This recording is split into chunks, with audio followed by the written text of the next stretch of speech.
आने के पूर्व कांग्रेस के द्वारा जो घोषणा की गई थी कि अनियमित कर्मचारी को नियमित करने का, समय पर वेतन मान देने का और साथ ही जो युवाओं को रोजगार देने का, आज लगभग सभी अधिकारी कर्मचारी जिनको ये आश्वासन दिया गया था, अभी कुछ दिन पहले उन्होंने बड़ा रैली निकाल करके प्रदर्शन किया। हमारे विद्यामितान अतिथि शिक्षक के रूप में 65 दिन से बैठे हुए हैं और जो अनियमित कर्मचारी है उनको नियमित करने के लिए आज प्रतिपक्ष के द्वारा स्थगन प्रस्ताव दिया गया। इस स्थगन प्रस्ताव पर हम चाहते थे कि इस पर चर्चा हो, सरकार के इसमें जवाब आए और चर्चा होने के बाद में उनके ऊपर सरकार विचार करे। लेकिन ये अकर्मण्य सरकार चुनाव में जीतने के लिए तो तरह तरह के इन्होंने लुभावने उनको घोषणा किए, नारा दिए, लेकिन जीतने के बाद में सारे वायदे भुला दिए। आज इसलिए हम लोगों ने स्थगन प्रस्ताव दिया था। इस पर हमारे बहुत सारे सदस्यों ने अपनी बात कही और हम लोग चाहते हैं कि सरकार अपने वायदे को अमल करे। इस बात को लेकर के शोर शराबा हुआ और उस पर 5 मिनट के लिए सदन स्थगित भी हुए और साथ ही इसमें हम लोग सरकार के रवैये को देख करके इसके लिए बहिर्गमन की। पिछले सत्र में इस मामला को उठाया गया था और उठाने के बाद में आसंदी के द्वारा भी व्यवस्था की गई थी कि इनके साथ में अन्याय ना हो।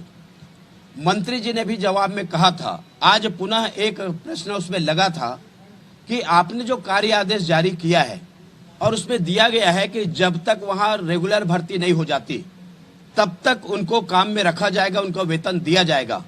न तो रेगुलर भर्ती हुई है, न उनको केवल जारी किया गया काम आदेश दिया गया और अभी लंबे समय से उनकी कोई पेमेंट उनको जो दी जा रही है, वेतन भी उनका बंद कर दिया गया है। इस बात को लेकर के लगभग 65-66 दिन से हमारे अतिथि शिक्षक विद्यामितान धरने पे बैठे हुए हैं और धरने में बैठे होने के कारण में इस बात को आज प्रश्न के माध्यम से उठाया गया।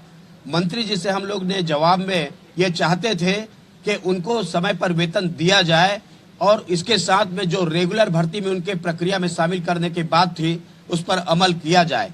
लेकिन जिस प्रकार से इस सरकार की रवैया है कि दिखाने के दांत खाने के दांत अलग, और उस बात से मंत्री जी गोल गोल घुमाते रहे, इस बात से असंतुष्ट होकर कि मंत्री जी का संतोषजनक जवाब नहीं आया, इसको लेकर के वॉकआउट किया गया। हम उम्मीद करते हैं कि सरकार इस पर आगे ध्यान देगी।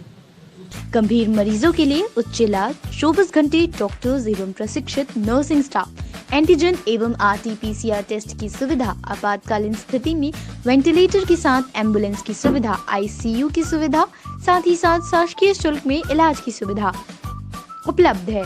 अधिक जानकारी के लिए संपर्क करें श्री मेडिशाइन हॉस्पिटल।